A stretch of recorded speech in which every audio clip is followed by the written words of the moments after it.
ಅಮ್ಮನ ಭಕ್ತಾದಿಗಳು ಎಲ್ಲರೂ ಸೇರಿ ಸುಮಾರು 20,000ದಿಂದ 25,000 ಜನ ದಿನನಿತ್ಯ ಅಮ್ಮನ ಪೂಜೆ ಮಾಡಿ ಅಮ್ಮನ ಪ್ರಸಾದವನ್ನು ಸ್ವೀಕರಿಸಿಕೊಂಡು ಹೋಗ್ತಾ ಇದ್ದಾರೆ.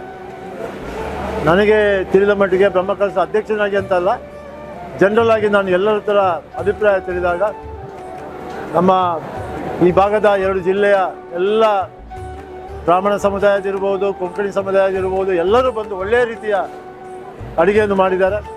ಎಲ್ಲರೂ ಅಡುಗೆ ಇಷ್ಟಪಟ್ಟಿದ್ದಾರೆ. ಅಮ್ಮನ ಪ್ರಸಾದ ಅಂತೇಳಿ ಭಾಳ ಖುಷಿಯಿಂದ ಸ್ವೀಕಾರ ಮಾಡಿಕೊಂಡು ತುಂಬ ಚೆನ್ನಾಗಿ ಅರೇಂಜ್ಮೆಂಟ್ ಮಾಡಿದ್ದೀರಿ, ಬಂದವರಿಗೆಲ್ಲ ಊಟದ ವ್ಯವಸ್ಥೆ ಕೂಡ ಚೆನ್ನಾಗಿದೆ ಅಂತ ಹೇಳ್ಕೊಂಡು ಹೋಗಿದ್ದಾರೆ. ಇದೇ ರೀತಿ ಇನ್ನೂ 4-5 ದಿನ ಇದೆ.